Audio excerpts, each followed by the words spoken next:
Hola, ¿cómo están? Bienvenidos a su curso de cálculo en varias variables. En esta oportunidad quisiera hablarles un poco de superficies cuádricas. Quiero hacer esta presentación usando un programa llamado GeoGebra, que es un programa de cálculo simbólico, el cual, si no tienen conocimiento sobre su manejo y uso, les sugiero que busquen tutoriales en YouTube. Es un programa realmente sencillo de utilizar, sobre todo cuando se trata de gráficas. Bien, previamente he escrito en el programa, en el panel de entrada, que se encuentra aquí donde dice entrada, donde va el cursor, la ecuación general de segundo grado, que estoy señalando, que dice ax cuadrado más by cuadrado más cz cuadrado más dx más ey más fz más g igual a 0. Es importante saber que una superficie cuádrica, el lugar geométrico se obtiene de representar en el espacio la superficie derivada de esta ecuación, ax cuadrado más by cuadrado más cz cuadrado más dx más ey más fz más g igual a 0. También es bueno saber que en general la ecuación de segundo grado aparecen las variables multiplicadas x por y, x por z y por z. Aquí hemos tomado la ecuación para la cual esos productos no se dan, es decir, donde los coeficientes son 0. ¿Esto para qué? Para estudiar solamente este tipo de superficies. ¿Okay? Para los valores de A, B, C, D, E, F y G, hemos definido aquí en el programa una cosa que se llama deslizador. Simplemente le dan aquí deslizador, digamos lo que nos define son una especie de variables que podemos sustituir por números, ¿no? Dentro de una ecuación o dentro de una expresión algebraica. ¿Okay? Entonces, la ecuación que está aquí representada a mano izquierda en rojo, los coeficientes de las variables x cuadrado, y cuadrado, z cuadrado, x, y, z son a, b, c, d, e, f y el término dependiente es g.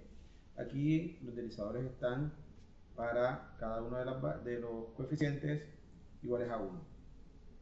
Yo voy a empezar a hacer variaciones y vamos a mirar qué condiciones tienen que cumplir las variables para que se den lugares geométricos. Entonces, lo primero que voy a hacer es que g, que es el término independiente, vale 0. Entonces, si g vale 0, nos fijamos en el lado derecho, donde se está representando la gráfica, se ve una esfera, ¿no? Entonces, ¿qué representa una esfera? Vamos a mirar. ¿Cómo sabemos que la ecuación de segundo grado nos representa una esfera en el espacio? Vamos a seguir moviendo valores a f, por ejemplo. Vamos a darle valores mayores que 1, 2, la esfera va creciendo. 3, la esfera va creciendo. 4, la esfera va creciendo. Recuerden que f,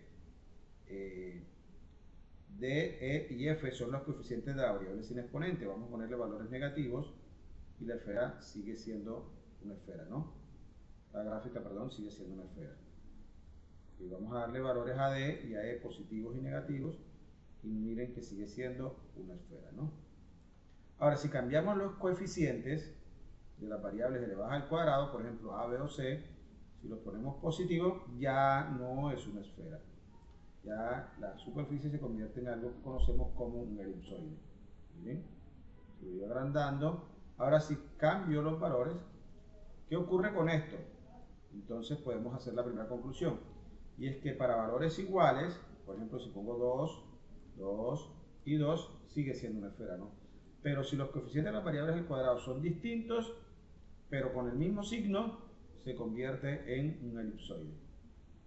Es decir, esta ecuación de segundo grado va a representar un elipsoide cuando los coeficientes de las variables son distintos, pero de las variables elevadas al cuadrado, perdón, son distintos, pero con el mismo signo.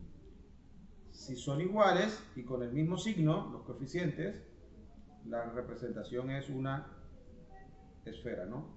Vamos a mirarlos iguales 1, igual 1, igual 1, esfera. Variamos por lo menos 1 y enseguida es un elipsoide, ¿no? Que es lo que se conoce o ustedes pueden interpretar como un balón de fútbol americano, ¿no? ¿Sí lo ven? Entonces, para valores iguales de los coeficientes de las variables al cuadrado, tenemos esfera, independientemente de los términos, de los coeficientes de los términos sin exponente, de las variables sin exponente. Ahora, si variamos pero con el mismo signo, los valores de los coeficientes de las variables elevadas al cuadrado, entonces la figura generada es un elipsoide. Ahora, si variamos los coeficientes, pero uno de ellos cambia de signo, entonces la figura se convierte en un hiperboloide de dos hojas. Es decir, dos son positivos y uno es negativo. Ahora, si uno de los coeficientes es 0, por ejemplo, de la variable al cuadrado, entonces la figura se convierte en un paraboloide. Ojo, uno solo, ¿no? Voy a poner aquí b igual a 0 y miren, es un paraboloide. Como ves el coeficiente de y, entonces abre hacia y. Como a es el coeficiente de x, voy a ponerlo en 0. Entonces miren que abre hacia x.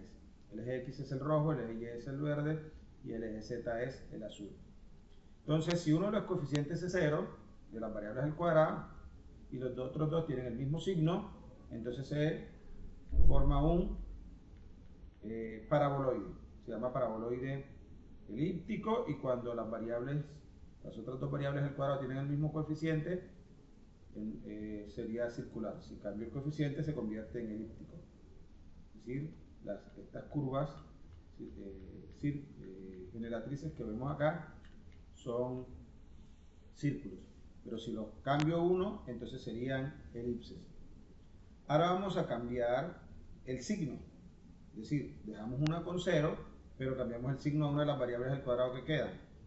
Una de las variables al cuadrado tiene coeficiente 0 y las otras dos, una es positiva y la otra es negativa. ¿Okay? Vean mirando lo que se va generando en la ecuación roja, ¿no? Ahora, si hago que dos sean negativas, dos de las variables al cuadrado sean negativas, entonces miren, como tienen el mismo signo y una no está elevada al cuadrado, sigue siendo un paraboloide. ¿Okay? Entonces basta con que dos variables estén al cuadrado, ¿sí? Dos variables estén al cuadrado y una de las variables al cuadrado no aparezca. Pero si tienen el mismo signo, los coeficientes de las variables al cuadrado, siempre va a generarse un paraboloide. Si cambian de signo, uno positivo y otro negativo, entonces va a formar la silla de montar. Uno positivo y otro negativo de las variables al cuadrado, ¿no? La otra no aparece. Silla de montar. Ahora, ¿qué pasa si tengo las tres variables al cuadrado, pero una es negativa? Entonces, voy a girar aquí, en la gráfica, esto es lo que se llama un hiperboloide de una sola hoja, ¿no? Las curvas que lo generan son hipérbolas. ¿Sí? Hipérbolas. Entonces, miren, dos variables, todas las tres variables están al cuadrado, pero una es negativa. Entonces tendríamos un hiperboloide de una sola hoja. Todas las variables al cuadrado están, pero dos son negativas. Entonces tendríamos, como dos tienen el mismo signo, vamos a hacer pequeño aquí, para que se vea mejor la gráfica. Entonces aquí tendríamos un cono. Entonces las tres variables están al cuadrado, pero una de ellas tiene signo diferente, ojo, con el mismo coeficiente, ¿no? Entonces este cono es circular. Si les cambio el coeficiente, por ejemplo aquí -2, entonces se va a convertir en un cono elíptico. Es bueno que ustedes en casa tomen el programa y empiecen a revisar cuáles son las características de la ecuación de segundo grado para que se generen las superficies que hemos mirado. ¿Cuáles son? La esfera, el elipsoide, el paraboloide hiperbólico o silla de montar, el cono elíptico, el hiperboloide de una hoja y el hiperboloide de dos hojas. ¿Ok? Bien, espero que este video les sirva de ayuda para interpretar un poco el tema de las superficies cuádricas. Muchas gracias.